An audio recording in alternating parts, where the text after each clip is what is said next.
Bueno, vamos a dar comienzo a esta última sesión de nuestro curso dedicado a la formación teológica del laicado. Cuando empezamos este curso os dije que iba a ser un curso serio, no eran charlas básicas, sino que realmente nos íbamos a meter en profundidad en temas teológicos muy interesantes. De hecho, ya algunos habéis planteado la posibilidad de formaros en el Instituto Teológico y hacer asignaturas del bachiller en teología. Eso está muy bien.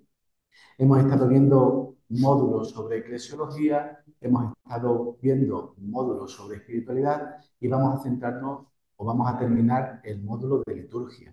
Hoy Baldomero va a seguir profundizando en la vivencia del misterio litúrgico.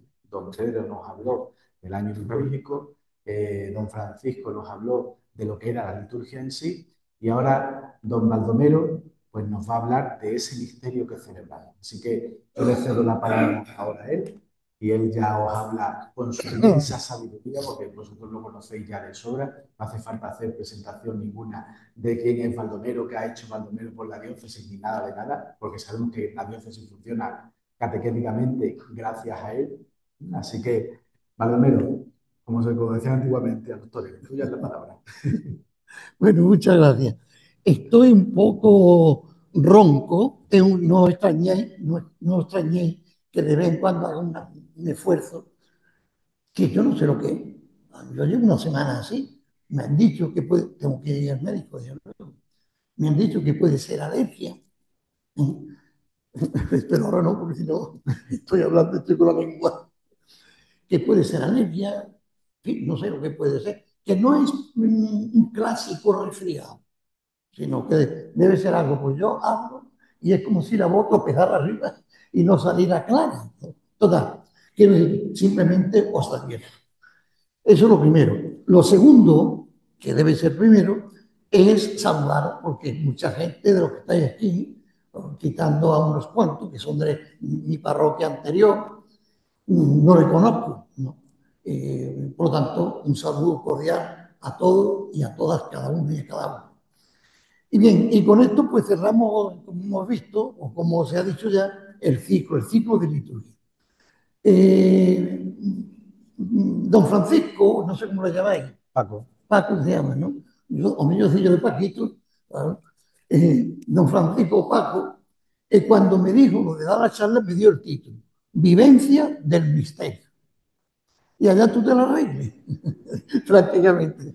Yo le pregunto de vez en cuando, bueno, yo he hecho una reflexión pastoral sobre lo que es la vivencia del misterio y qué pretendemos cuando decimos vivencia del misterio. Vivencia del misterio estamos queriendo decir, o yo voy a exponer, cómo llegar a la experiencia religiosa. Todos decimos y hablamos, sí, somos religiosos, somos cristianos, sí, sí, pero lo importante es la vivencia religiosa. Y para vivir la religión, para vivir la fe, ¿eh? Hace falta tener un proceso y llegar a descubrir. Por lo tanto, aquí nos encontramos con dos palabras que nos da ya, digamos, la perspectiva global de, tenéis ahí unos apuntes, ¿no? Lo digo porque no queréis tomar la perspectiva global de la charla. Es que pretendemos poner de relieve la importancia de la experiencia religiosa, descubrir el misterio. ¿Pero qué es el misterio?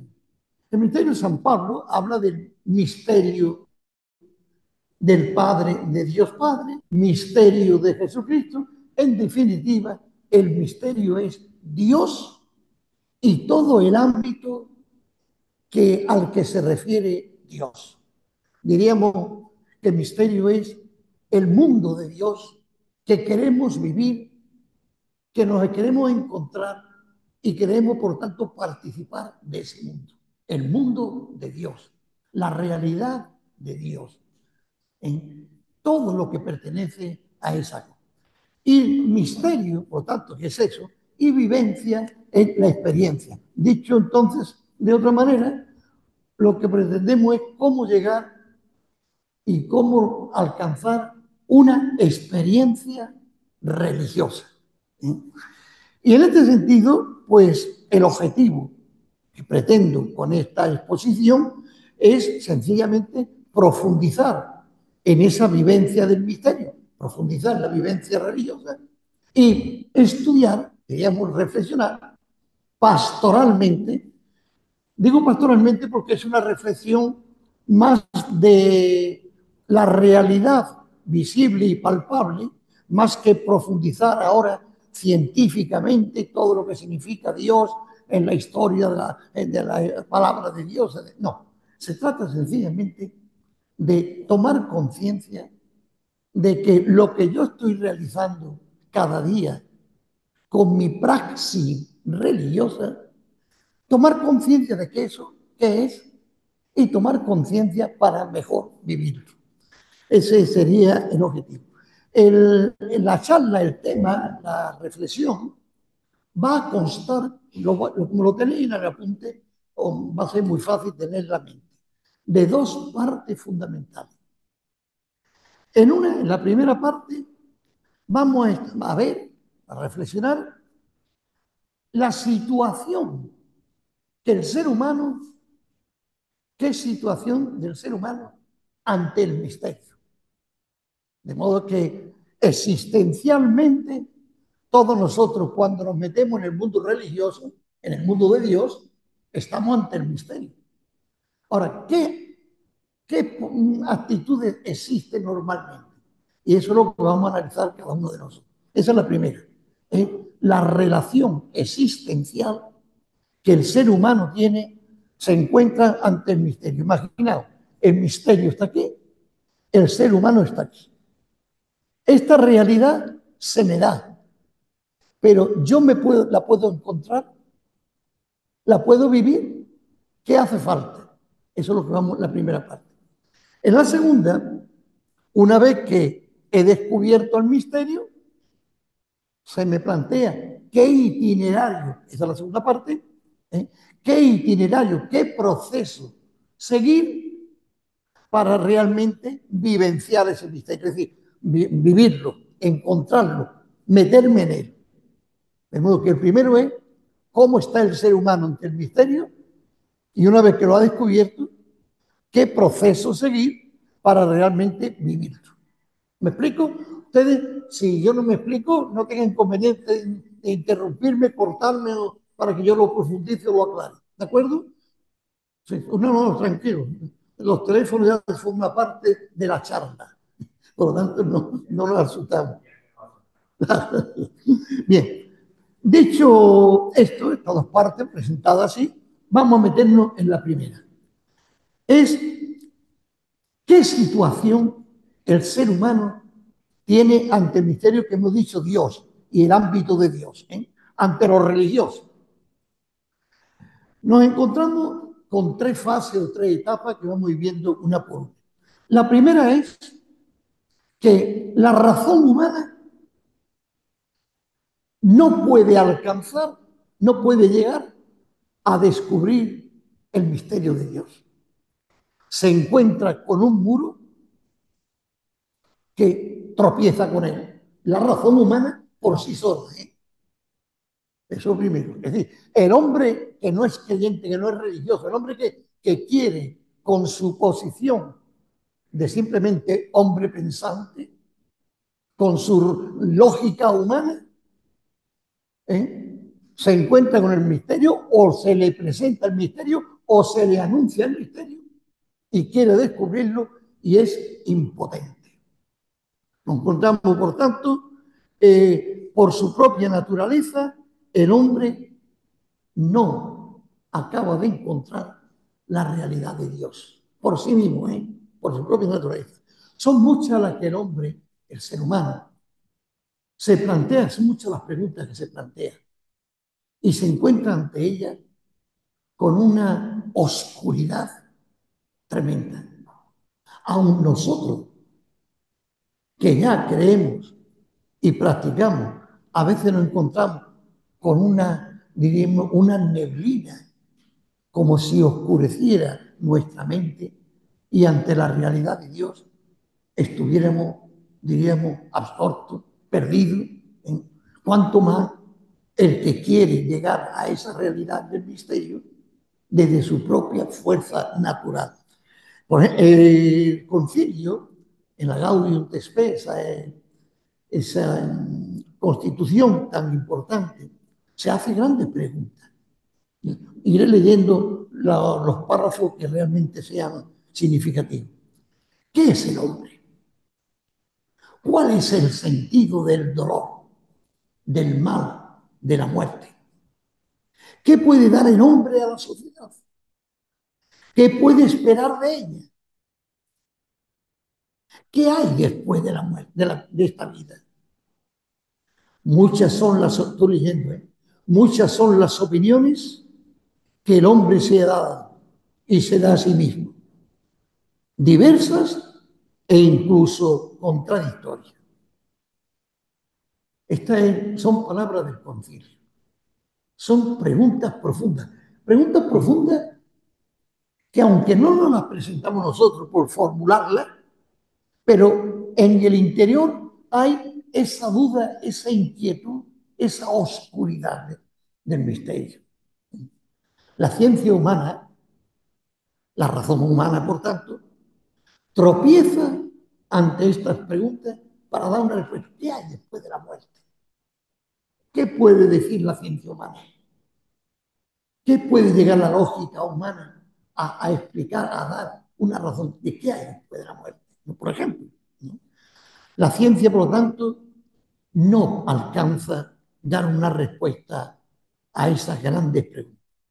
El concilio sigue diciendo el concilio, todo hombre resulta para sí mismo un problema no resuelto, percibido con cierta oscuridad. Esa es la realidad, diríamos, una situación ante el misterio.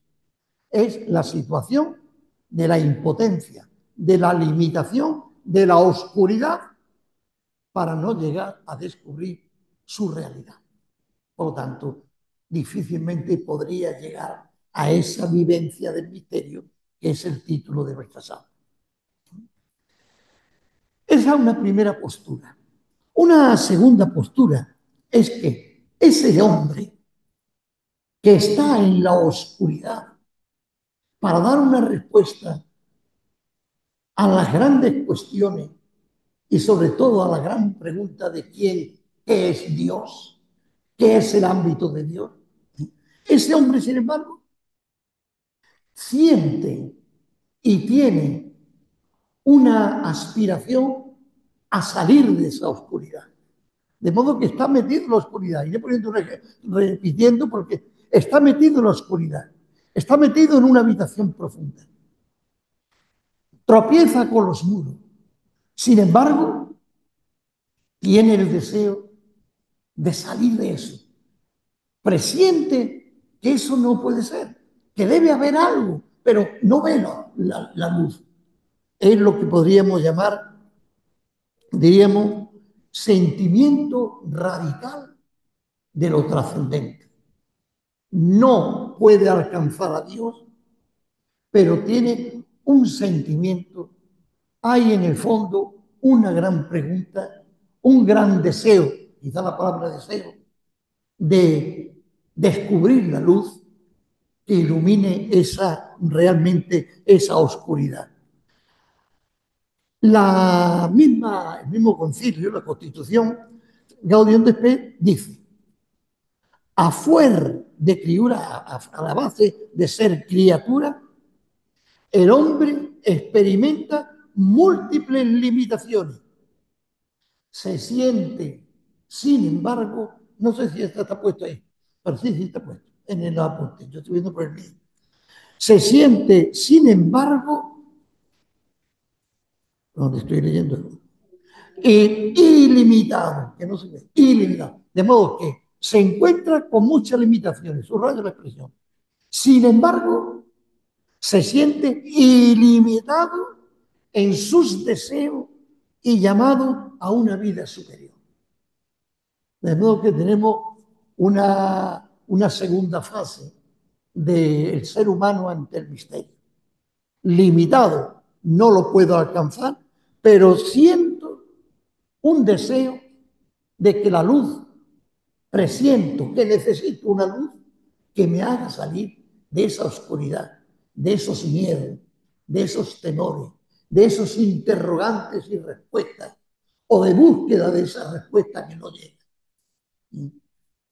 Sigue diciendo ahí uno de los autores que he consultado, no es extraño pensar que en la constitución humana haya implantado una exigencia de misterio, de plenitud real de Dios. Es decir, de ahí se saca una conclusión.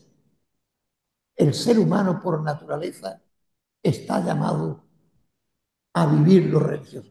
O de otra manera, la religiosidad, aunque el ser humano no sea consciente, sin embargo, forma parte de su ser, de lo más profundo de su ser. Diríamos con otras palabras, hay en todo ser humano una tendencia, una búsqueda de la realidad, del misterio de Dios. En definitiva, para mejor entenderlo, de la luz que le saque de su oscuridad. En el fondo, esa aspiración de trascendencia es el deseo de encontrar luz a la oscuridad y horizonte a su limitación. En este sentido, el absoluto, es decir, el misterio, el radicalmente otro, se llama así también, es el referente de su relación humana.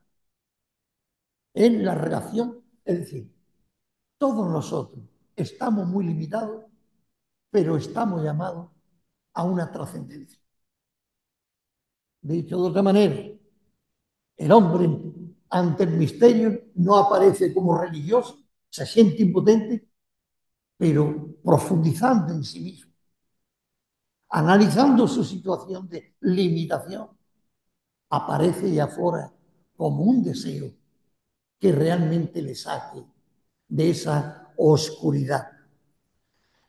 El salmista, el Salmo 42, se expresa de esta manera, que yo creo que es muy iluminadora para lo que nosotros queremos expresar. Tengo sed de Dios, del Dios de la vida. ¿Cuándo entraré a ver el rostro de Dios? ¿Por qué estoy abatido? ¿Por qué me siento turbado? Esperaré en Dios y volveré a darle gracias, pues Él es mi Salvador. Estoy turbado, pero necesito alguien que me saque de esa situación. Estoy en oscuridad, pero siento en mi interior la necesidad de la luz.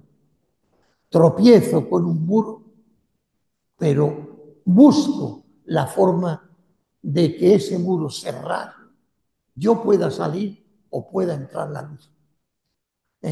Aparentemente es una contradicción, pero es así la naturaleza humana. Es así la mente humana. Diríamos que la mente tropieza y sin embargo la existencia reclama salir de esa oscuridad. ¿Me voy explicando? ¿Se entiende? Bien. Una síntesis, que yo no sé si está puesta ahí también, que no sé si está, sí, está puesta. La síntesis que pongo ahí, que es de San Agustín, a mí me encanta, pero es porque es muy lúcida y es muy bonita. Una síntesis de necesidad de la trascendencia y de apertura a lo divino queda recogida en esta expresión de San Agustín. Nos hiciste, Señor, para ti, y nuestro corazón está inquieto hasta que descanse en ti. Me hiciste para ti. Estoy inquieto porque hasta que no llegue a ti. Es decir, salgo de ti, fontalidad de la existencia, la fuente, la vida de Dios. Tengo necesidad de llegar a ti, la meta, para poder ser feliz. Esa tensión interior, esa lucha interior, es la lucha del ser no religioso, pero necesita la religión. Es la lucha del hombre no creyente, pero que en el fondo aspira a algo, él no sabe qué, a algo que hace esto ahora, aspira a algo perdonad, pues mi hermano, ya le llamaré,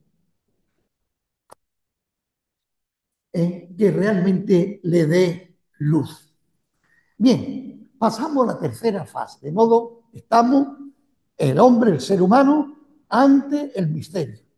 Impotencia para conocerlo, un sentimiento que aspira a buscar la luz, ¿eh? Y ahora una tercera fase, el tercer momento. Esa sed de Dios, esa búsqueda de Dios, no se realiza nada más que en y por la fe. De modo que la fe es la luz que realmente la puerta que se me tiene que abrir para yo dar respuesta a esa limitación que es la primera fase. Bueno, es un camino. Hay una expresión que es muy interesante de Columbano, un autor. Si busca mediante el discurso racional, si busca con la mente eso, al que es inefable, te quedarás muy lejos, más de lo que estabas. Pero si lo busca mediante la fe, la sabiduría estará a la puerta, que es donde tiene su morada, y allí será contemplada en parte al menos. De modo que si tú buscas solo con la mente humana, ya lo he dicho, te encontrarás con la oscuridad. Pero si lo buscas con la fe, encontrarás respuesta a esa inquietud.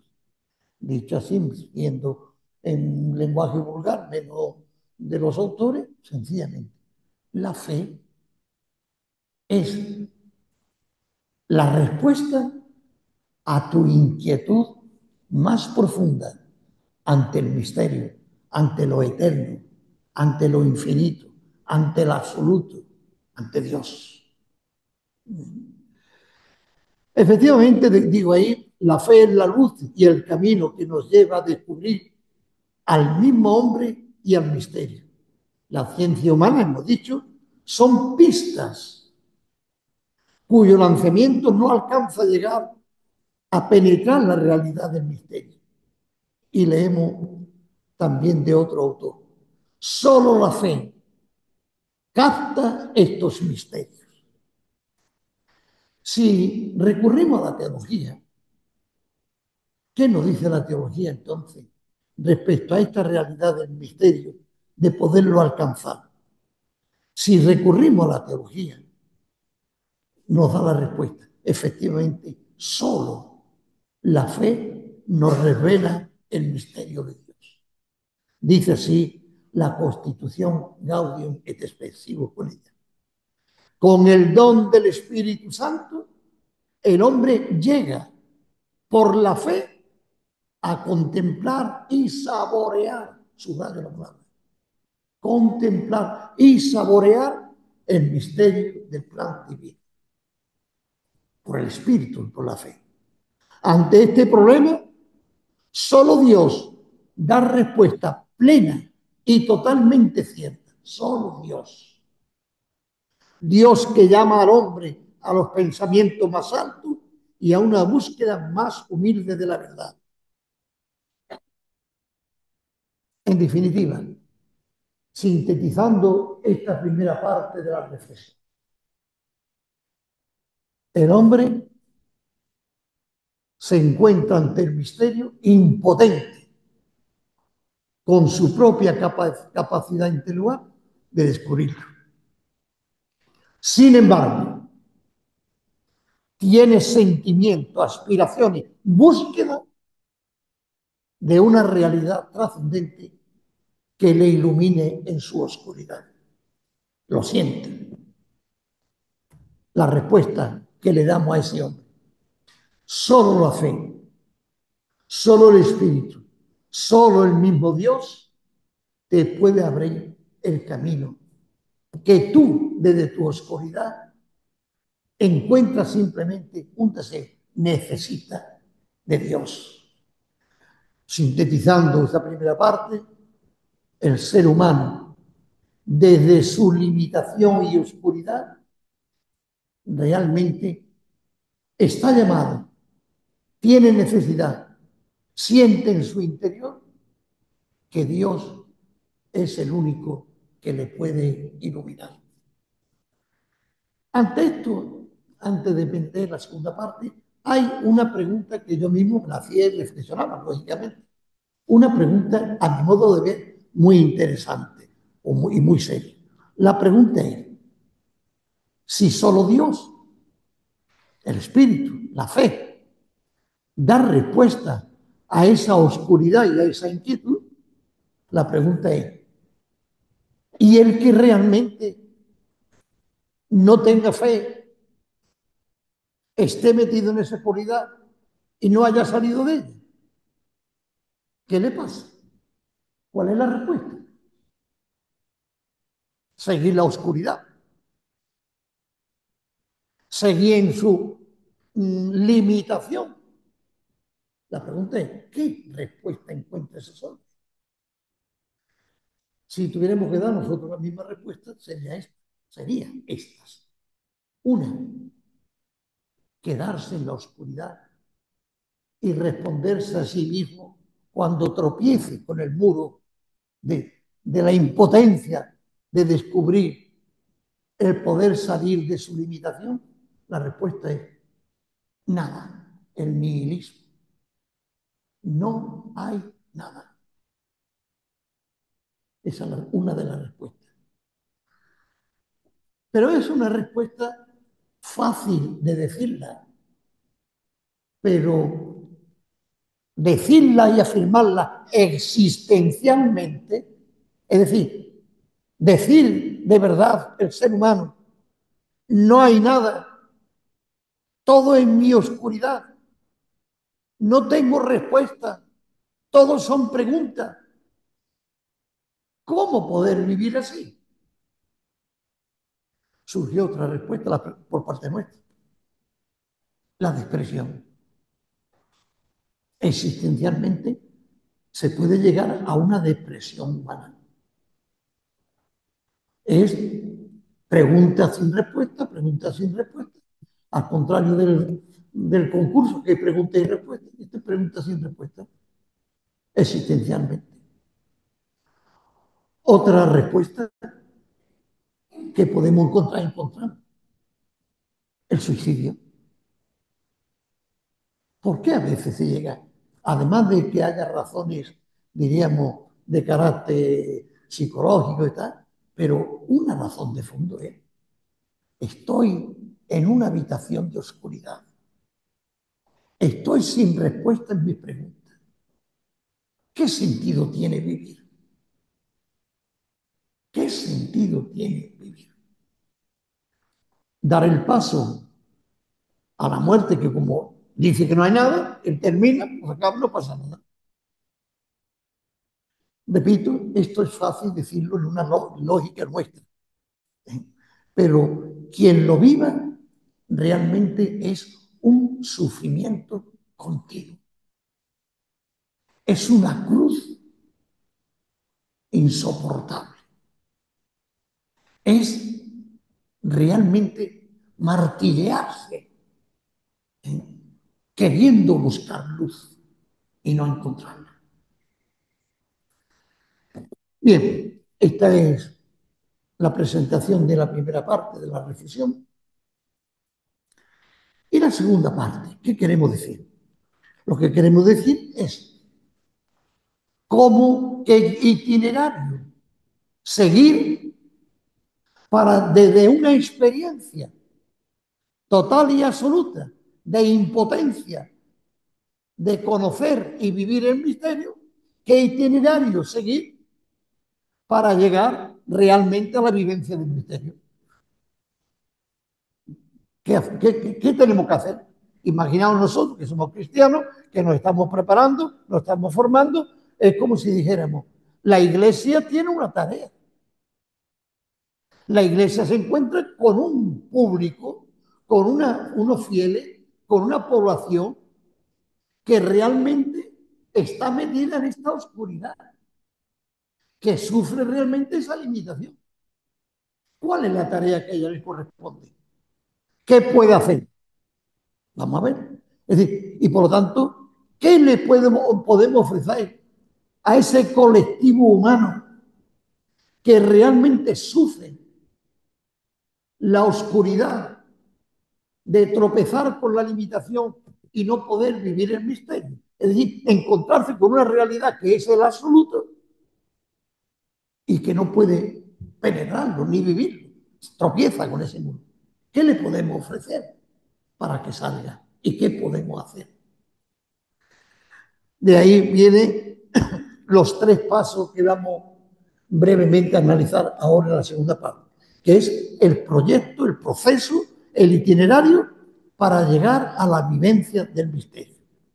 Lo primero es, primer paso, es el anuncio de la fe. Sí, hemos dicho que el único cauce para que el misterio pueda ser conocido es la fe. Luego ahora la respuesta es el primer paso en el itinerario a seguir es anunciar la fe. ¿Y qué es anunciar la fe? Es lo que hoy en la pastoral se habla, que es tan urgente. El primer anuncio. ¿Y qué es el primer anuncio? El primer anuncio no es más que presentarle a ese colectivo, a esos hombres metidos en la oscuridad y en la increencia, presentarle lo esencial del mensaje cristiano. Presentarle lo esencial, lo elemental, lo básico del misterio, lo que llamamos el carisma. Es decir, difícilmente ese hombre podría salir de su oscuridad si nadie le ha dado la luz. Y hemos dicho que para salir de la oscuridad necesita luz. Si necesita luz, se la tenemos que dar. ¿Y qué es dar la luz? Presentar, anunciarle la fe. Que el misterio realmente lo pueda conocer. Que sepa cómo va a conocer aquello que, o cómo va a vivir aquello que desconoce. ¿Cómo va a desear lo que no se le ha presentado? ¿Cómo va a buscar lo que se le ha ocultado? Por lo tanto, es realmente presentarle el anuncio, primera fase del itinerario, el anuncio de la fe. La gran tarea pastoral de la Iglesia hoy es el primer anuncio, el anuncio de la fe. Don Francisco me ha dicho que están trabajando con el obispo, ellos con el obispo, para crear la delegación, ¿cómo era? De evangelización digital. De evangelización digital. La delegación de evangelización digital. Claro. ¿Y qué es eso? Pues eso no es más que una respuesta en un lenguaje de hoy para un mundo que desconoce el misterio, que no sabe quién es Dios, en definitiva. ¿Veis? Por lo tanto, diríamos que pensando, haciendo un análisis socio-religioso de nuestra realidad, podríamos encontrarnos como dos tipos de destinatarios a los que tenemos que llevarle este primer anuncio. Primero, no sé si está puesto por ahí, ¿está puesto? Anunciar la fe. Sí, sí, está puesto. Primero, a los no creyentes, lógicamente. ¿Quiénes son los no creyentes? Aquellos que explícitamente no aceptan. Si se le habla de Dios, no lo acepta porque no lo conocen.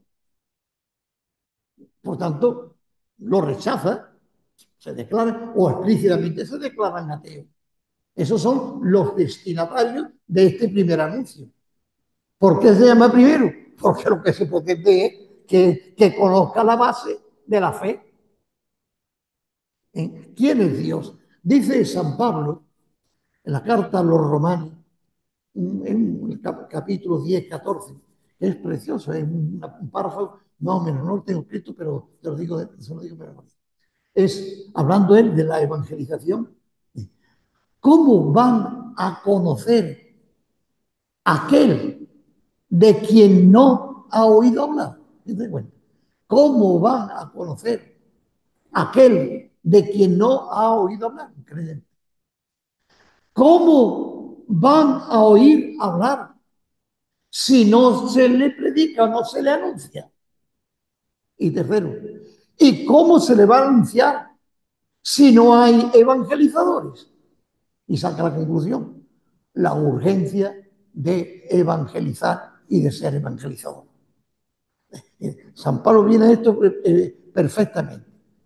Uno destinatario son los no creyentes, pero a veces, yo por lo menos, esto es una reflexión así muy personal, a veces yo digamos, me altero, iba a decir, no tanto, no, pero vamos, que no creo que actuamos bien aún con los no creyentes. Es verdad que son muy agresivos a veces, frente a que los que somos creyentes religiosos. Hay una lucha, hoy lo dicen los obispos, en el análisis que han hecho en el sínodo y tal, hay mucha, entre la increencia, mucha beligerancia con los que creemos. Pero frente o ante, más que frente, ante el no creyente, yo creo que tenemos que tener una actitud pastoralmente de comprensión. ¿Por qué? Porque la comprensión forma parte del estilo de evangelización. ¿Por qué comprensión? Hombre, porque lo mejor no ha tenido, algunos habrán tenido las mismas oportunidades que yo y las rechazado, pero otros muchos posiblemente no. Y otros la han tenido, pero son circunstancias que han vivido existenciales, familiares, personales, enfermedades, etcétera, que le han llevado a la increencia. Por lo tanto, para no desviarme, unos primeros destinatarios de este anuncio de la fe para que puedan salir, así lo entendéis mejor, puedan salir de su oscuridad, son destinatarios, son los no creyentes, los increyentes.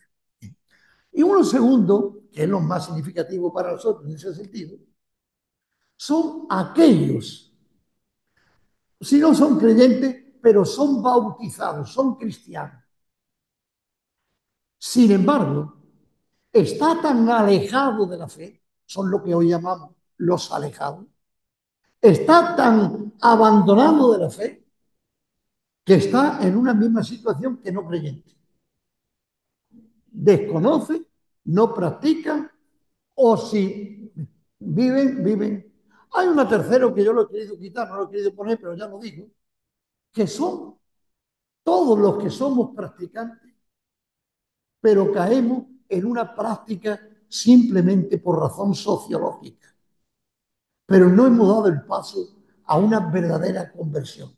Diríamos que interiormente, existencialmente, somos también alejados. Bueno, pues estos destinatarios, que es la realidad que hoy domina en nuestra sociedad, son los que están pidiendo a gritos, necesitan el primer anuncio. Por tanto, la fase primera del proceso a seguir es, teniendo en cuenta estos destinatarios que realmente forman parte de nuestra sociedad plural y laica, son los destinatarios que tienen que recibir el primer anuncio. Por lo tanto, hay que acentuar, hay que priorizar, hay que, diríamos, darle consistencia a una tarea pastoral de primer anuncio, porque esa es la reclamación que me está pidiendo el contexto social que nos rodea. Concretamente, el Papa dice así respecto a los destinatarios. Son los no cristianos que nunca han oído hablar de Jesucristo. Por tanto, ahí tenemos unos destinatarios, los no cristianos, que nunca han oído hablar de Jesucristo, los no creyentes, y los muchos no cristianos que han olvidado quién era Jesucristo. Le llama a él unos no cristianos bautizados. Le llama el padre, no cristianos bautizados. Efectivamente, sí. Después está como destinatario esos no cristianos, esos bautizados, que realmente están reclamando una evangelización. Y una evangelización, cuidado, misionera. Misionera porque es en clave de misión, de, anuncio, de primer anuncio. Bien, de aquí, de esta primera parte que estamos viendo, es la urgencia de esa evangelización misionera. O como ha dicho San Pablo, ¿cómo van a creer si no se le anuncia? Sigo, segunda parte estamos en proceso a seguir, itinerario. Hemos visto la primera, y la primera es hacer un primer anuncio, evangelizar misioneramente. El segundo paso, dentro de esa fase, de esa etapa, segunda etapa, es celebrar la fe. Es decir, el objetivo del primer anuncio es la conversión. Es que el que reciba el primer anuncio pueda convertirse y bautizarse. Y el que estaba bautizado, pero ha olvidado todo, se ha separado, pueda actualizar su fe. Y una vez que se ha convertido y una vez que se ha actualizado, esa fe le reclama necesariamente vivirla y actualizarla en la celebración. Porque la fe no es un acto solo intelectual, que lo es. No es un acto solo de la voluntad, que lo es. Es un acto fundamentalmente sacramental, celebrativo, porque es donde se hace presente y real la salvación y el misterio salvífico. El misterio salvífico no se me da porque yo diga creo. El misterio salvífico se hace realidad cuando diciendo creo, celebro la Eucaristía, o celebro el sacramento de la penitencia, o he recibido el bautismo. ¿Me explico o no? ¿Se va entendiendo? No quiero decir si se va entendiendo, porque entonces pondría la dificultad en vosotros. Si me explico, es que la dificultad es mía. ¿Está bien? Bueno, seguimos entonces, leo algunos párrafos de la celebración. ¿Por qué la importancia de la celebración? Porque la liturgia, es decir, el culto, lo celebrativo, lo sacramental, es, decimos la liturgia en el sacramento, o en sacramento, ¿cómo es? De la constitución de la liturgia, con sacrosanto concilio. La liturgia es la cumbre y la fuente de toda actividad de la Iglesia. En definitiva, todo el ser cristiano está en vivir lo que celebro. Repito que parece muy sencillo, pero es muy interesante. Vivir lo que celebro. ¿Y qué es lo que celebro? ¿Por qué es tan importante?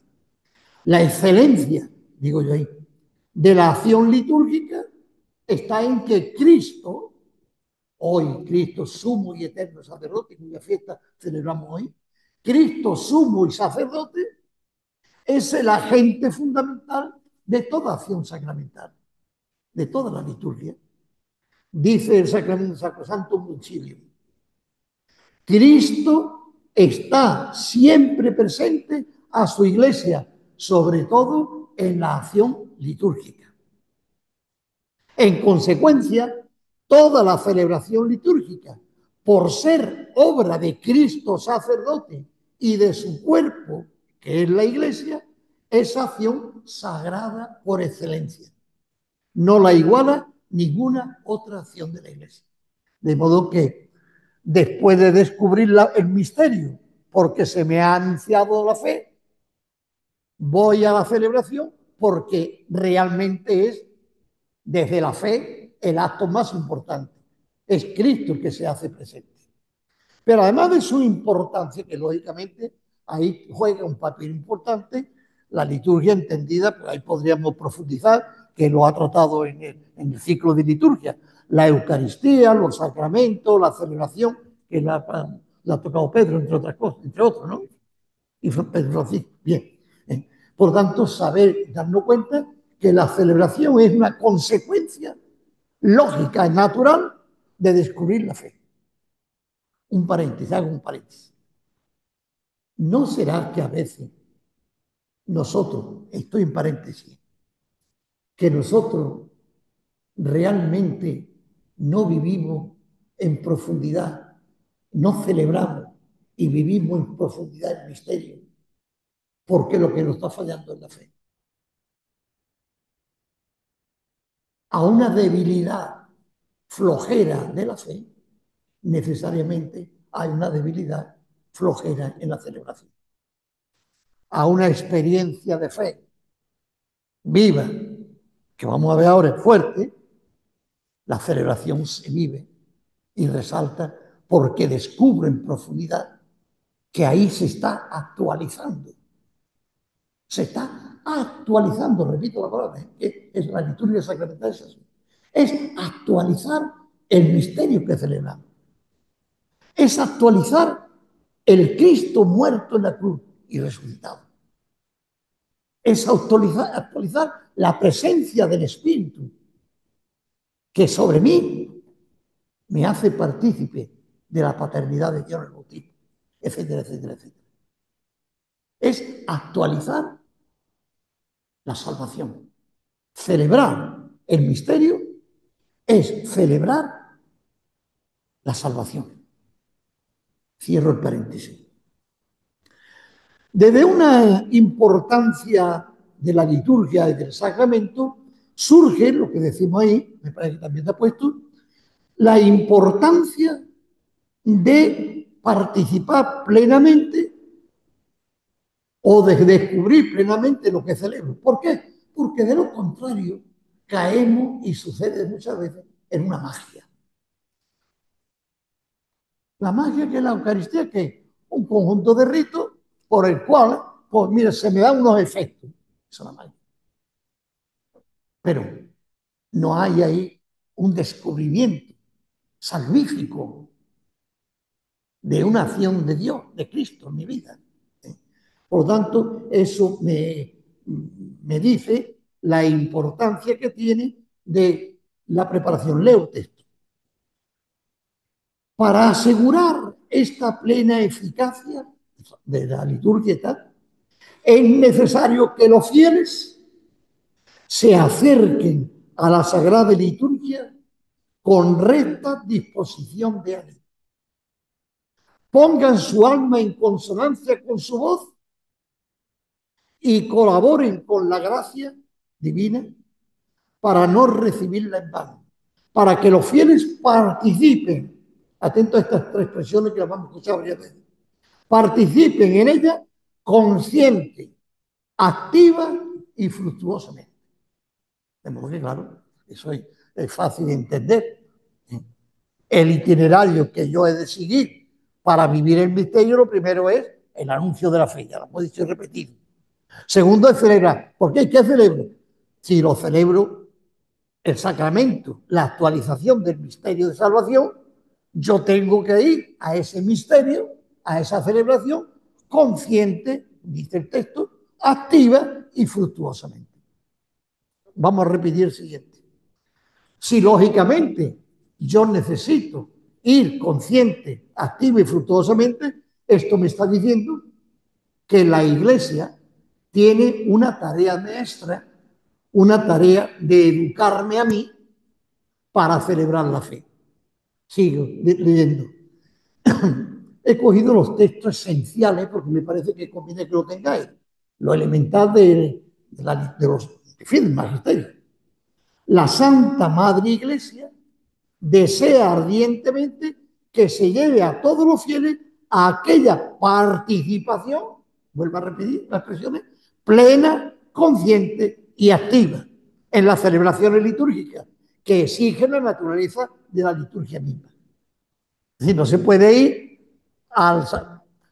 Desde esta perspectiva conviene que nosotros seamos críticos. Críticos no en el sentido negativo de hablar mal, en el sentido que a veces la crítica es hablar mal. No, crítico es de análisis. Analicemos nuestra realidad. Analicemos cómo vamos, cómo a veces participamos en la liturgia. ¿Con qué conciencia?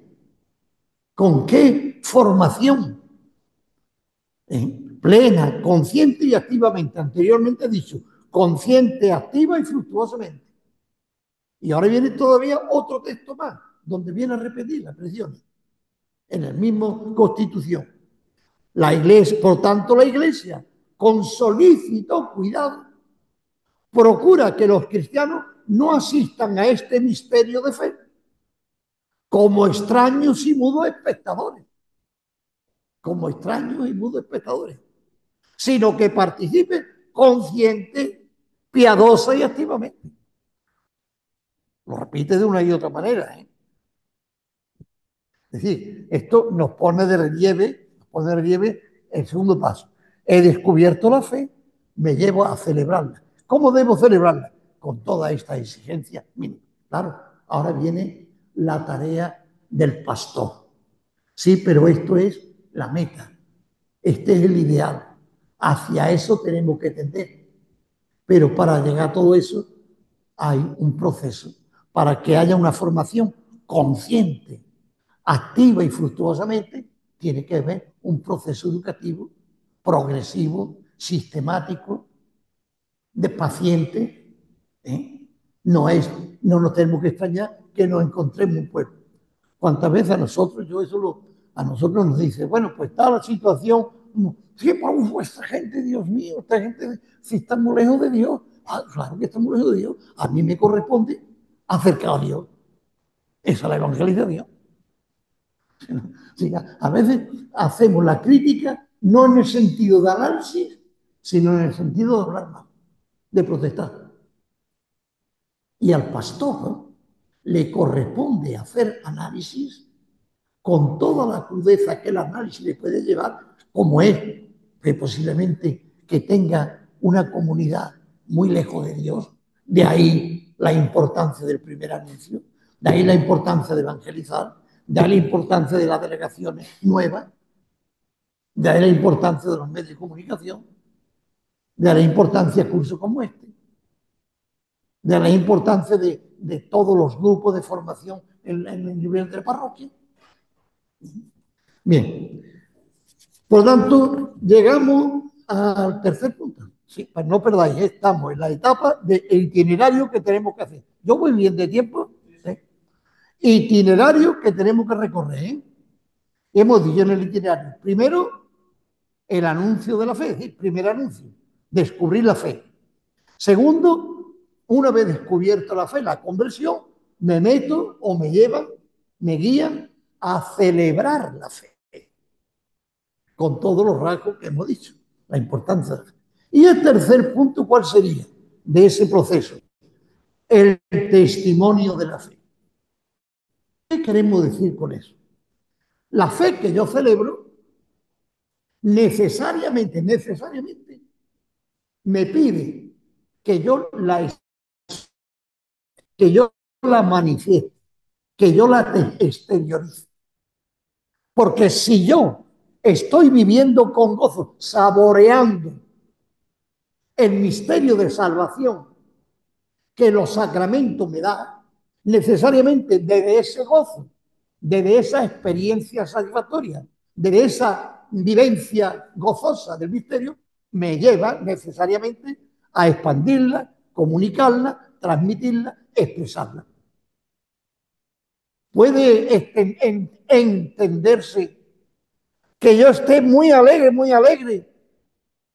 muy contento, y todo mi intento sea ocultar que estoy muy contento, no puedo. De una u otra manera aflorará, porque de la condición natural de la alegría está transmitirla, expresarla. Eso es la alegría. La alegría no se oculta. Puede ocultar el expresarla para un momento de una circunstancia, pero la alegría por naturaleza se tiene que expresar. Bueno, puede ser el testimonio. El testimonio, leo yo, el tercer paso en el proceso catequético y espiritual en orden a la vivencia del misterio es el testimonio. Toda experiencia, la que sea, buena o mala, es decir, toda vivencia tiende por su propia naturaleza a expandirse, a comunicarse. De ahí que el testimonio sea, atento a la palabra, el testimonio sea la voz profética que más resonancia puede alcanzar en un ambiente. Dicho de otra manera, el testimonio se convierte en el grito de alarma, en el grito anunciador, en el grito de expresión más significativo que el ser humano tiene, más que la palabra, como lo vamos a ver a continuación. Una vez que se hace, estoy leyendo lo que tengo yo escrito, una vez que se ha celebrado el misterio, la experiencia celebrativa se explicita y manifiesta en el testimonio, en la comunicación externa. Este se convierte, el testimonio, en un lenguaje existencial que habla por las obras más que por las palabras. ¿Qué es el testimonio? Una voz que yo, callado, pero estoy dándole a la gente, a los que me escuchan, mi ambiente. Es una voz, es un grito, según sea el testimonio. Es una alarma que los demás ven, escuchan, aunque yo esté en silencio. ¿Eh? ¿Vale explicación del testimonio o no? Bien, ¿cuáles son entonces las características del testimonio?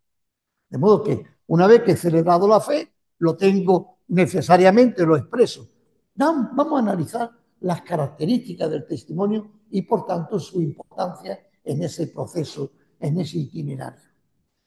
Una primera característica que yo pongo es la eficacia que el testimonio tiene de arrastre apostólico. Voy leyendo texto que es muy bonito. El testimonio arrastra, llama la atención, invita, despierta, convoca, dice apostólica, bueno, apostólica es decir, el decreto sobre el apostolado seglar.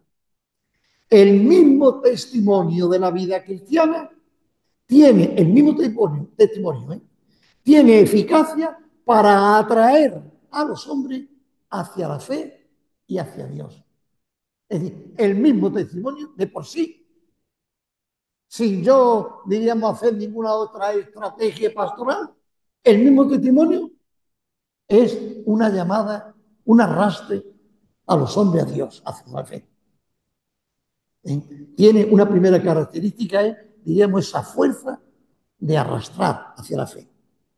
Segunda característica, el testimonio es el lenguaje más adecuado para el hombre de Dios.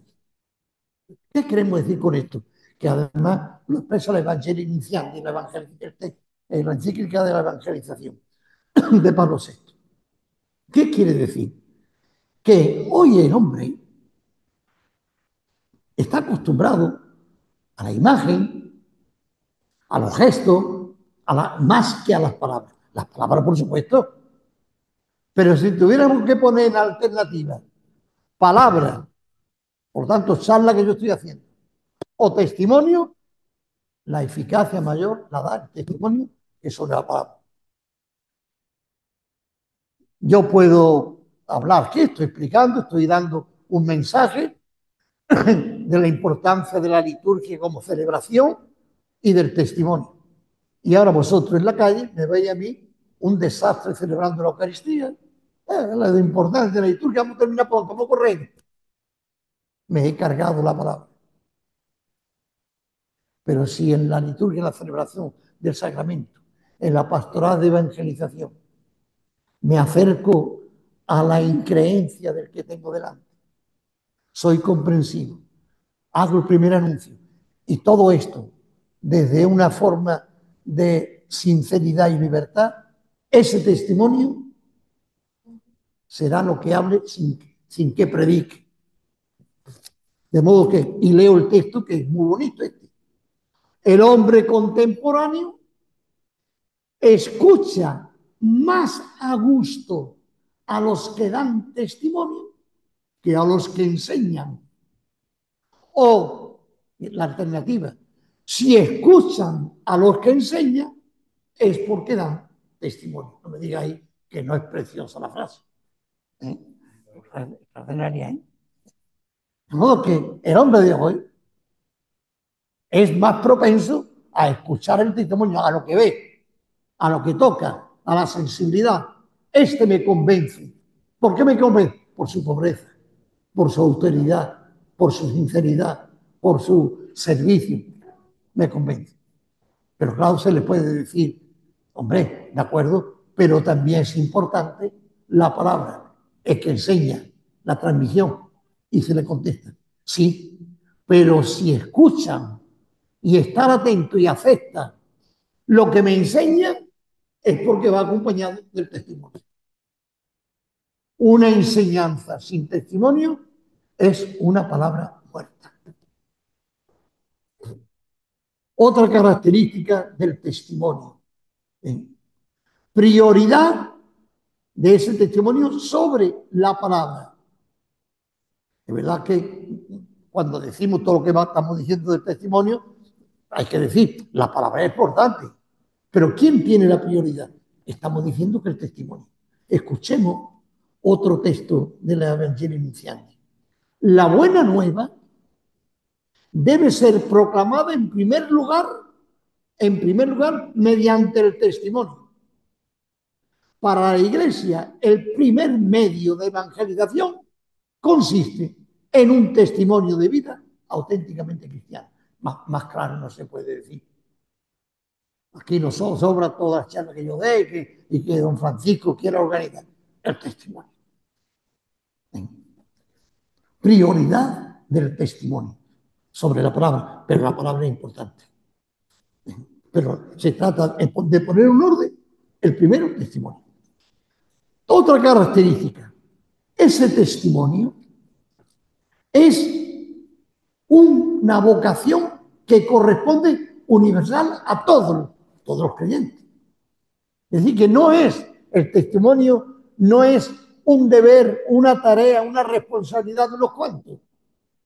Por ejemplo, va hablando así, no, eso es cosa de los curas. No, depende del testimonio, claro. Es cosa de los curas, ¿no? Ah, eso es cosa de las monjas. Ah, bueno, eso de la comunidad, de la parroquia, eso que era una comunidad, eso es cosa de... No. El testimonio como tal es el lenguaje, la palabra no hablada que debe dar todo cristiano. De ahí que sea una vocación universal. Leo. Tenéis los textos esos, ¿verdad? Pues ahí. Bien, pues, no olvidéis, conviene que lo releáis y lo reflexionéis, aunque sea una charla de tipo académico, yo creo que son textos que merecen meditación, ¿eh? Convertirla en oración. Por lo tanto, todo hombre, todos los hombres están llamados a esta unión con Cristo, luz del mundo, de quien procedemos, por quien vivimos y hacia caminamos. Quizás ese no lo tengáis. No os preocupéis, este otro. ¿Está puesto también? Ningún creyente en Cristo, ninguna institución de la Iglesia puede eludir este deber. ¿Te das cuenta? Puede eludir, ninguno, puede eludir este deber supremo, como es anunciar a Cristo a todos los pueblos. Es una vocación universal. Claro, con esta característica, lógicamente entenderé yo, debo entender yo, tú, el otro y el otro bautizado, que desde su planteamiento de haber descubierto la fe y celebrarla, me sienta llamado, vocacionado a transmitirla, a dar un testimonio, ¿no? Otra característica, el testimonio expresa una coherencia entre la fe y la vida. San Agustín dice esta expresión, que no sé si está puesto, pero bueno, pues no está buscándolo yo. Dichoso nosotros si llevamos a la práctica lo que escuchamos y cantamos. Coherencia, ¿eh? Fe, vida. Si llevamos a la práctica lo que escuchamos y cantamos. Porque cuando escuchamos es como si sembráramos una semilla. Y cuando ponemos en práctica lo que hemos oído, es como si la semilla fructificara. Yo no sé si la sala os estaréis entrando, pero no me digáis que los textos que he elegido no son buenísimos. No habla claramente, ¿no? En eso me diréis lo que quieras. Otro de San Ambrosio, no sé si está dispuesto de San Ambrosio, no, ese no. Bueno, lo leo también porque ya que lo he sacado, que no quería que saliera más de un folio, por lo que soy, y después ha salido. Pero ha salido por culpa de mi querido Héctor, porque el mío está en un solo folio, la letra más chica. Pero Héctor, un hombre de experiencia e inteligente, dice, el grupo parte y forma de los mayores y necesitamos letras un poco más grandes. Y esa es la razón. San Ambrosio dice, porque el que escucha, no, que esto qué bonito, el texto este, el que escucha pero no pone por obra, niega a Cristo. El que escucha y no pone por obra, niega a Cristo. Aunque lo confiese de palabra, lo niega con sus obras. El verdadero testigo es el que con sus obras sale fiador de los preceptos del Señor Jesús. Palabra y vida. Obra y palabra. Coherencia. Bien. Ya vamos a poner también este del Papa Francisco, que no lo tenéis posiblemente el contenido. No lo tenéis. Dice el Papa. Qué necesario anda el hombre actual en todas las latitudes de sentir que Dios lo ama y que el amor es posible. ¿Y cuál es el mensaje? Cristo ha resucitado. Cristo vive. Cristo está vivo en medio de nosotros. Eso es lo que dice el Papa. Esto está repitiendo de una u otra manera las palabras de Juan Pablo II o de Pablo VI. No me acuerdo del nombre. Juan Pablo II me parece. El querigma. ¿Cuál es el querigma? Hemos dicho anterior. ¿Cuál es el primer anuncio? De Pablo VI, de Pablo VI. ¿Cuál es el primer anuncio? El primer anuncio es descubrir que Dios me ama. Llegar a la experiencia. Soy amado por Dios. Y el Papa, basando en esa frase, viene a decir casi lo mismo. Soy amado por Dios. Invito porque si este, que es un primer anuncio, cala en el corazón del que estamos diciendo, que es el increyente, que no, que está en la oscuridad, ¿no? Y que celebra la fe, llega a esa experiencia del primer anuncio, necesariamente aflora la conversión. Dios me ama. Y más todavía, soy amado por Dios. Eso es un pensamiento para realmente meditarlo en profundidad. Bueno, llegamos al final de esta reflexión, ¿eh? Y hago así el esquema general, ¿eh? Que no quiero que después, porque ya tengo yo experiencia, después cuando termine, dice, ¿de qué ha tratado? Pero bueno, me quedo más tranquilo porque tener el esquema, ¿eh? Hemos partido de una primera parte de la charla. El hombre, el ser humano, existencialmente ante el misterio, se encuentra con estas posibilidades.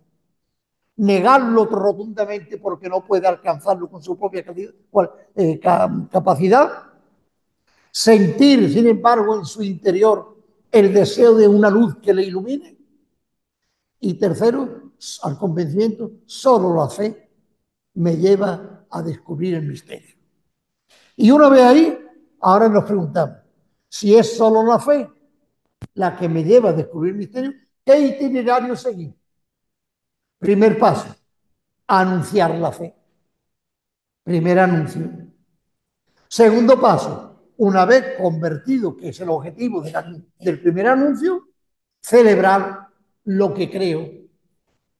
Y tercer paso, gozando en la celebración del misterio, lo transmito mediante el testimonio.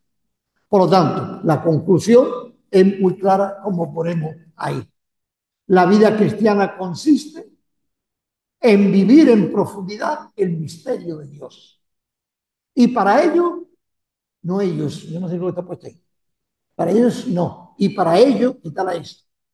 Y para ello es fundamental conocerlo, celebrarlo y testimoniar. Y dicho esto, os finito. Por fin.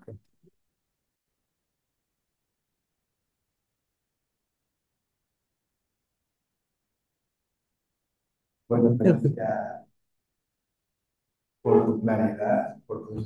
Y menos mal que tenías la garganta mala. ¿Cómo? Que menos mal que tenías la garganta mala. No, yo estaba ahora mismo interiormente dando gracias a Dios. Pues yo estoy ronco.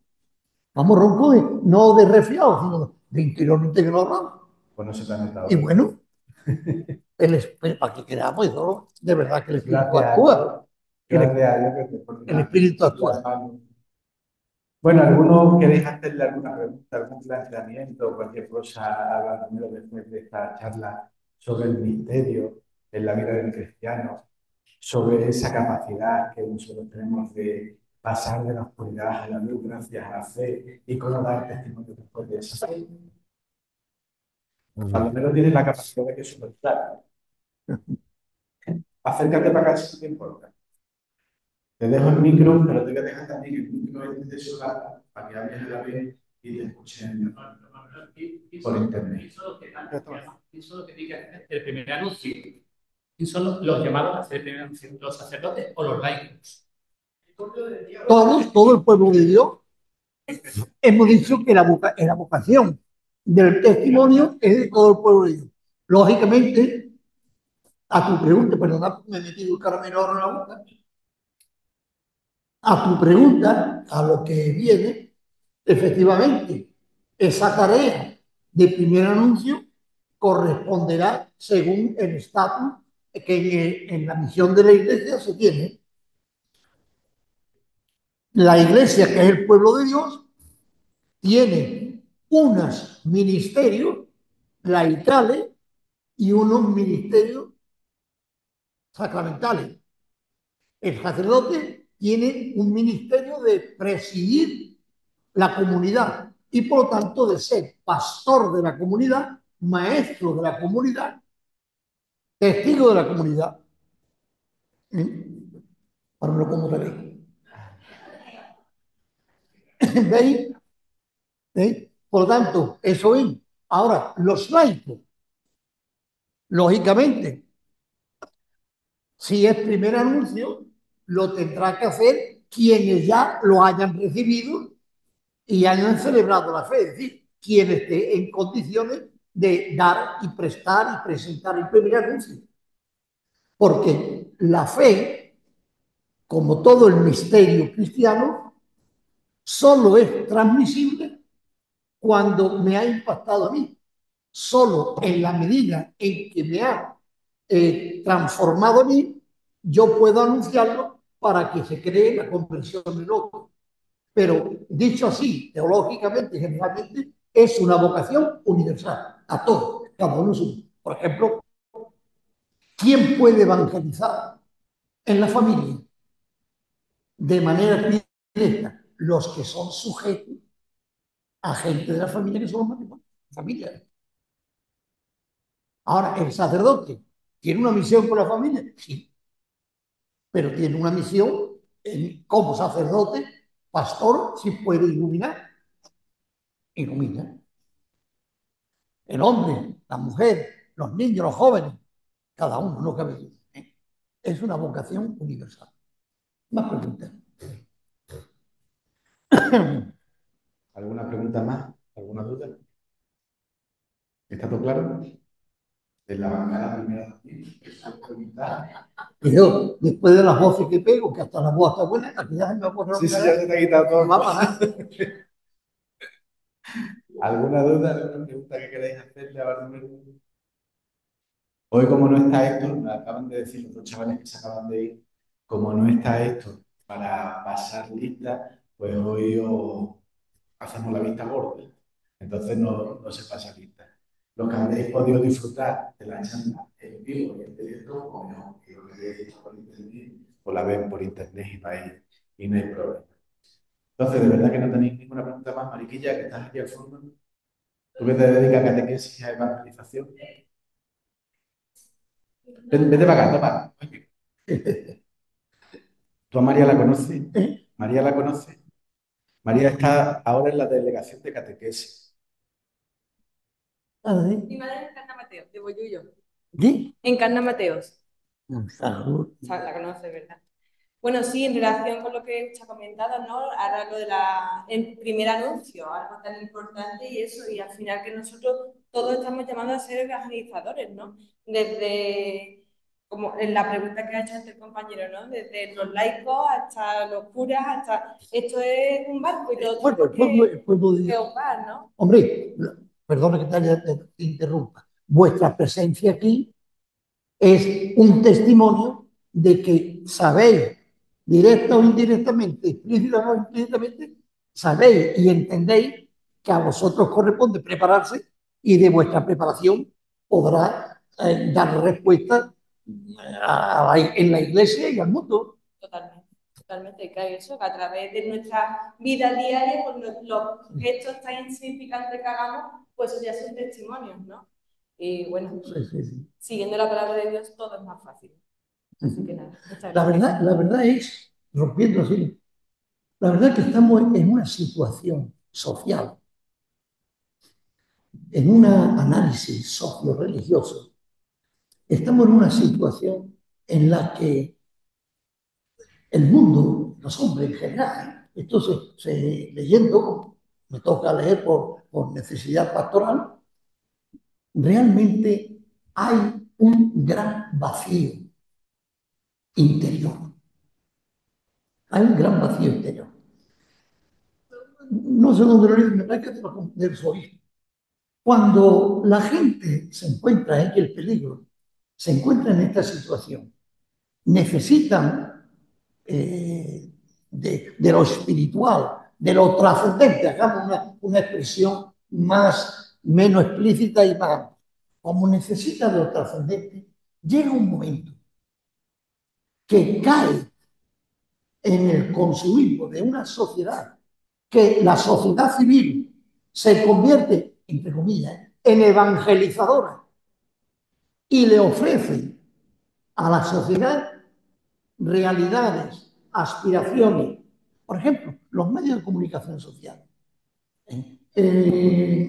la inteligencia artificial, son alternativas que vienen a llenar el vacío de los hombres, de muchos hombres.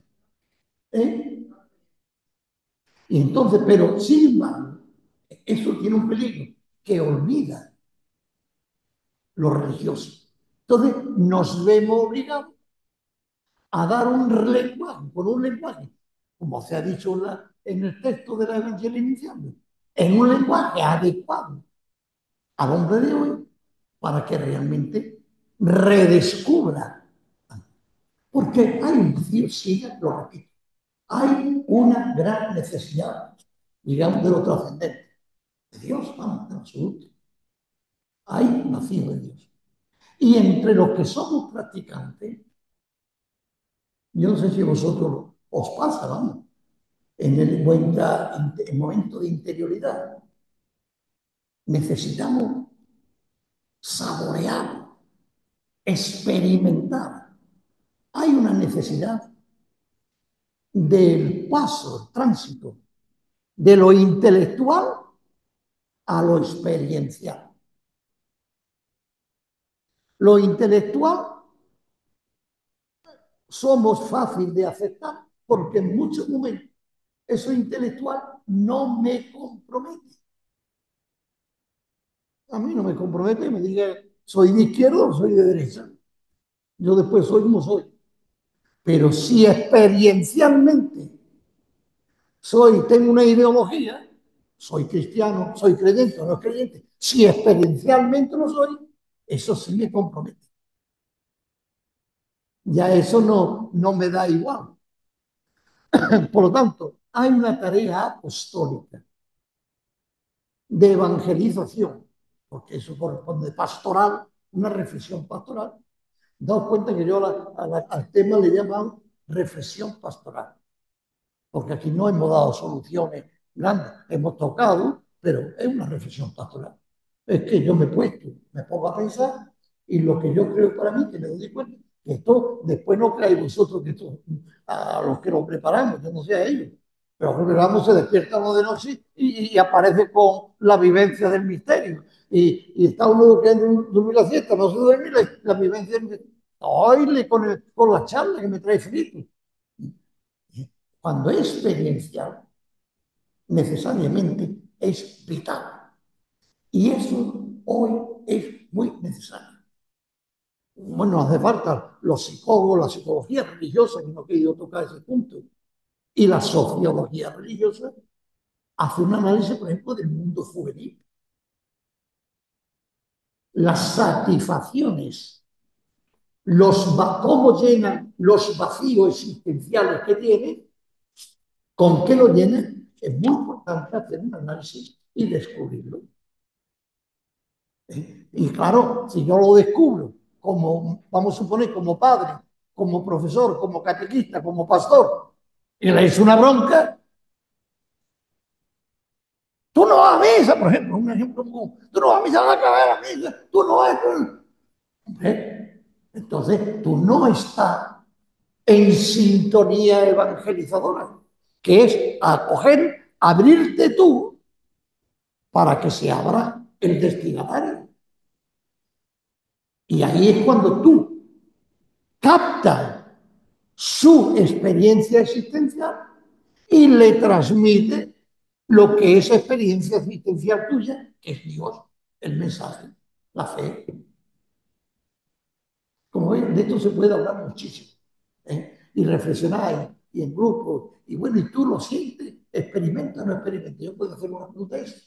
Tú tienes la experiencia. Respóndete a ti mismo. O, si queréis, amplío.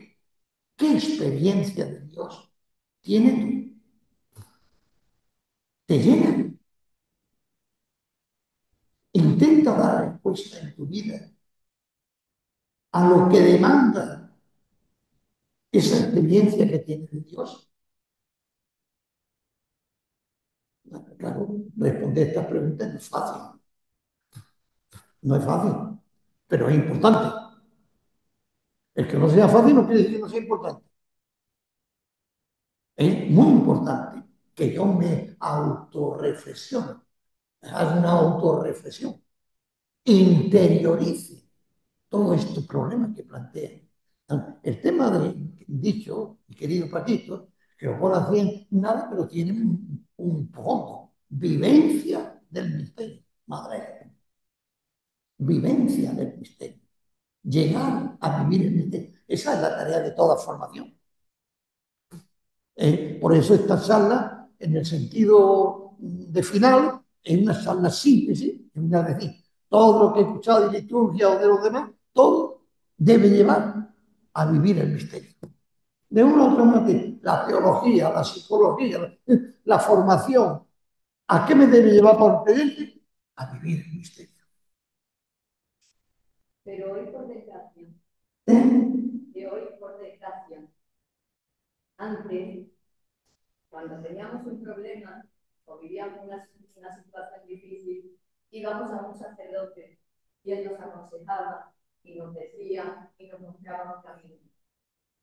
Hoy, por desgracia, como las cosas de la iglesia son gratuitas y el sacerdote no cobra por una charla, ni por un consejo, ni por nada de eso, la gente se va a un psicólogo. Y por desgracia, conozco muchas personas que dan clase de psicología, pero que no conocen a Dios. Yo tuve la suerte de regalarle un libro a una psicóloga. Se desataron las lágrimas, me dio un abrazo y le dije, dice, ¿por qué me has regalado este libro? Digo, porque tú has hablado de esta autora que es muy poco desconocida y muy poco conocida. Digo, entonces te lo he regalado. Ella es atea y a través de estudiante en la residencia geriátrica ha creído en Dios, porque toda la persona a la hora de morir ve lo mismo. Y entonces ella ha escrito este libro para dar testimonio de su fe. Entonces yo le decía a él, la fe no se puede comprar, la fe no se ve. La fe no es un artículo que tú vayas a una tienda y digas yo compro este libro porque voy a tener. No, la fe hay que sentirla porque hay que tener testimonio. Pero yo sí le digo a usted que esas personas que creemos, que no creen, sí creen. Lo que pasa es que no saben sentir por los ruidos que por desgracia tiene hoy el mundo, por las porquerías de las redes sociales y toda la inteligencia artificial y todas las cosas que vienen, que son para destruir la mente, porque no le va Vicente al buen real. Entonces, no nos da tiempo para pensar. A mí me ha presentado un niño que es el alma. Y entonces le pregunté, ¿por qué me lo pregunta? Dice, es que yo siento una cosa, digo, se la preguntaba a mamá. Dice, no, digo, ¿y a papá? Dice, tampoco. Y los padres estaban en una reunión familiar. Después cuando a mí lo expliqué, que era el alma, y le dije a la madre, ¿te ha preguntado tu hijo esto? Y me dijo, no. ¿Tú qué le has contestado? Digo esto. Y la madre me dijo, dice, pues entonces yo necesitaba la catequesis que tú le has dado. El niño yo no sabía cómo explicar la necesidad que el niño tenía. Y entonces me decían, todo de derecho estaría a mi lado. Vamos a ver, si no es lo que bien, tú me lo preguntas otra vez. Mira, tú dibújame muy bien. El niño me dibujó muy bien. ¿Dónde tiene que estar el estómago? Pues aquí. Ajá, ahí está el estómago. Pues al lado del estómago, dibuja una cajita, que puede ser el estómago. Tú dibujas una cajita. El estómago que necesita para sobrevivir, dice comida. Digo, pues esto necesita algo que tú no ves, pero es como un aceite que te recorre el cuerpo y te impregna toda la célula. Entonces, eso te da una alegría, eso te da una inquietud, eso te da el decirle al niño Jesús, ¿tú para qué me quieres? ¿Yo para qué estoy aquí? Dame nota, me gusta oír bien. Digo, si tú supieras lo bien que tú vas a dormir esa noche, lo bien, bueno, así me entendí muchísimo con el niño. Entonces, cambiando ahora de tema, hay muchísimas personas que yo conozco. Yo soy atea, yo soy agnóstico, yo soy. Y cuando han caído mal, entre ellos con cáncer, me han llamado y me han dicho, Loli, pide por mí. Digo, ¿cómo voy a pedir por ti? Agnóstico, atea, por aquí, ¿cómo voy a pedir por ti? Sí, Dios está mucho más contento con tener vida de mucho que tengo casado. De tanto hablar, de tanto decir. Sobre todo el Espíritu Santo, la prueba.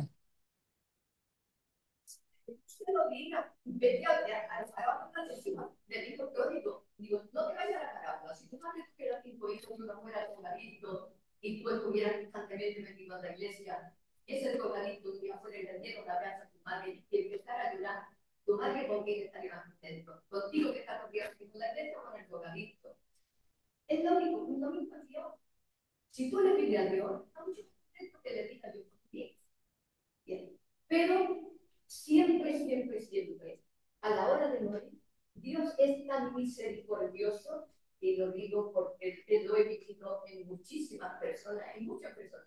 Dios es tan misericordioso que siempre pone una fuente para dar una oportunidad.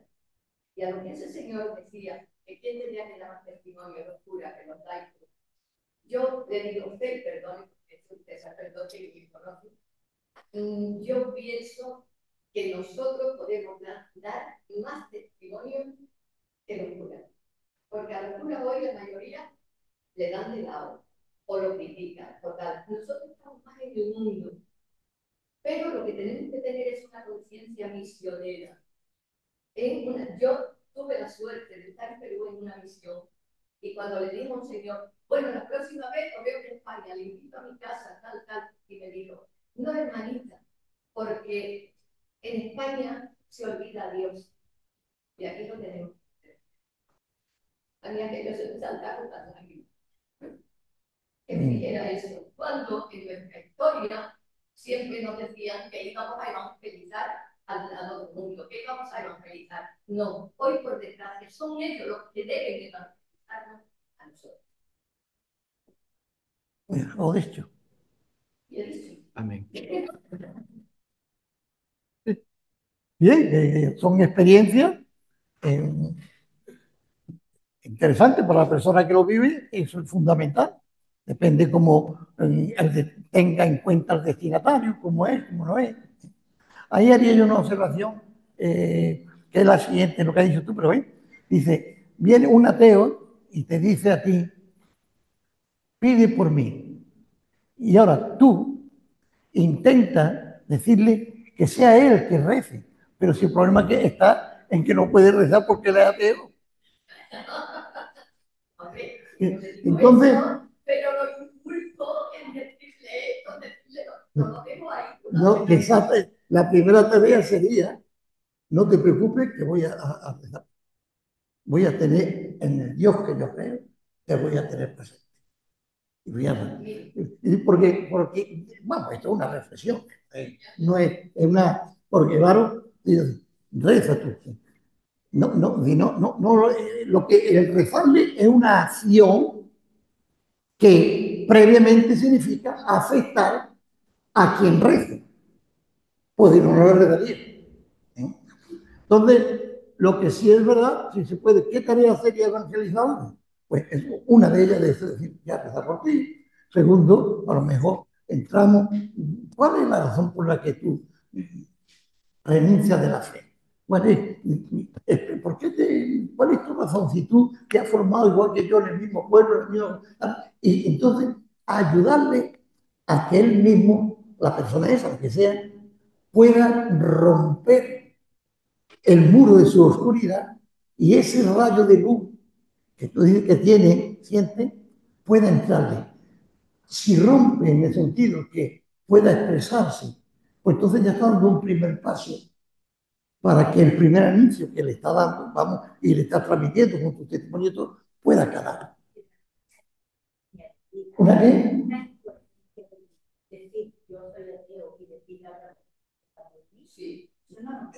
Incoherencia, que no te escucho bien porque ya la incoherencia. Yo soy ateo, yo soy ateo, ya pedir a otra persona. Sí. No, no la incoherencia. Te voy a explicar. Mira, el que dice, tú pide por mí, no está diciendo y aceptando al Dios, que ahí sería la incoherencia, si no creo como pido. Lo que estoy partiendo de una realidad. Lo que tú sueles hacer porque tú crees algo respecto a mí. Por lo tanto, la incoherencia no es. Lo que yo estoy es aceptando que tú sé que cree que tiene un Dios que le reza, etc. Tú, no yo. Y lo que yo sé no es el Dios que tú crees, porque yo no lo creo. Lo que yo creo es lo que veo y tú me dices que tú rezas. Eso es lo que a mí me afecta. Que tú rezas. ¿Me explico o no me explico? Y por lo tanto, eso que tú haces, llamémoslo, quitámoslo la palabra, lo mejor no lo ha dicho rezar. Eso que tú haces, porque tú dices que eres creyente, bueno, y tú dices que reza y que le pide a Dios y que le plantea problemas, bueno, pues hazlo conmigo, ten en cuenta. Yo no soy creyente, yo tengo estos problemas, yo tengo apuro, yo estoy alejado de Dios, bueno, O ten en cuenta en lo que tú haces, tenme en cuenta a mí. En el fondo. Inconscientemente, por una cosa así, se puede hacer una cadena. En mi familia, yo estuve en casa. Y entonces, pues le digo, pide por mí, y yo le dije esa. Y le dije, no te preocupes. Ella tenía metástasis. Digo, no te preocupes, que van a salir bien. Ella se operó. Salió perfectísimamente. Se operó en junio, precisamente en este mes. Y esa noche buena, ella se fue porque vivía en Madrid. Y ella se fue no de botellón, sino de fiesta hasta por la mañana. El médico la llamó y para hacerse una revisión. Y le dijo que estaba perfectísimamente al año y medio. Y le dice el médico, es que esto es inconcebible con lo que tú tienes y que tú lleves la vida que llevas. Y ella le contestó, por eso digo que puede ser una cadena. Es que yo tengo una prima muy creyente y me dijo, no te preocupes que te pones bien, porque Dios va a hacer las manos del médico. El médico dice que la miró y ella dice, es que esto es un milagro, ¿verdad? Y eso que no creía. Y el médico le contestó, pues sí, hija, esto es un milagro. Quiero decir que el médico, normalmente la ciencia, no siempre está muy pendiente de la religión. Pero el médico le dijo, sí, hija, esto es un milagro. Algo sintió el médico que ella transmitió al decirle, esto es un milagro. O sea, que puede ser. Permíteme cuidar por la cantidad de las observaciones siempre pastorales. El peligro en esta tarea así, el peligro de lo milagrero es un peligro muy grande. Porque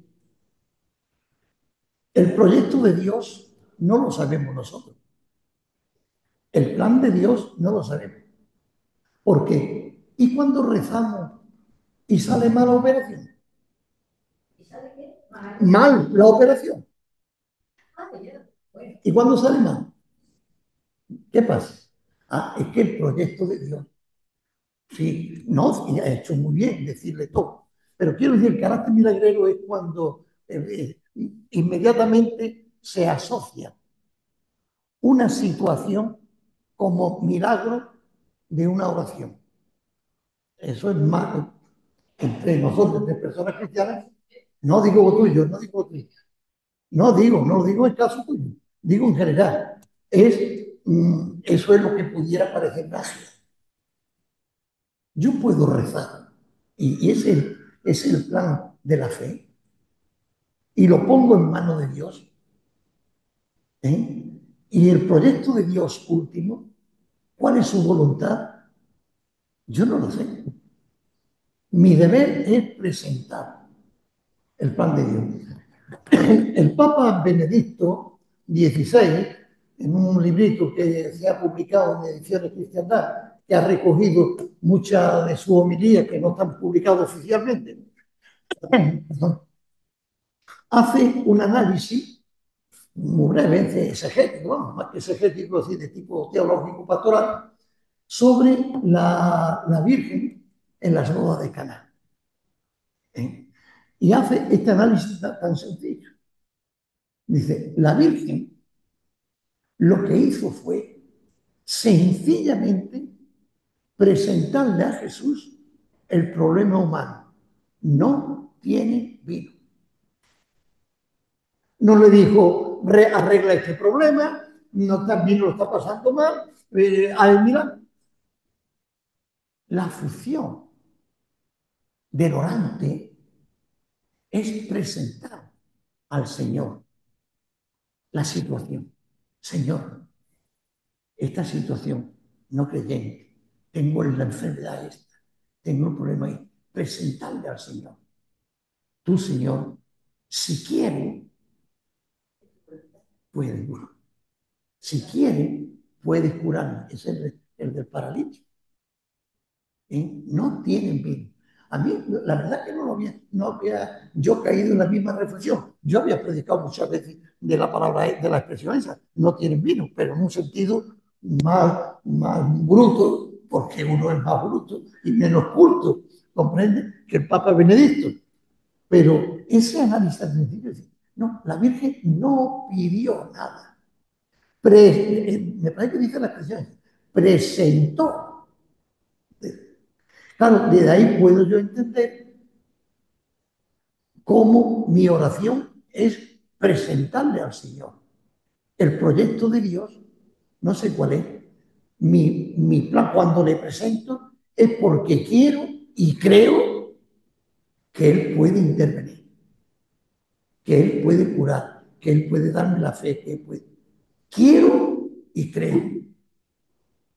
Y ahora en el proyecto de Dios, que es un proyecto más global sobre cada uno y sobre el plan de cada uno, actuará.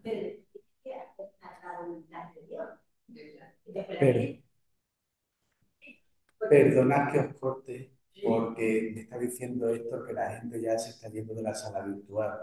Entonces, vamos a cortar la sesión. Si queréis seguir haciéndole preguntas a Baldomero así personalmente, se las hacéis. Gracias, Baldomero, por el ratito que hemos dado de tu charla, que ha sido súper interesante. Os agradecemos también vuestra presencia. Deciros de parte de Héctor y de mi parte que si queréis cualquier información sobre el tema del bachiller en teología, lo podéis llamar al número que os dije, 959 15 01 20.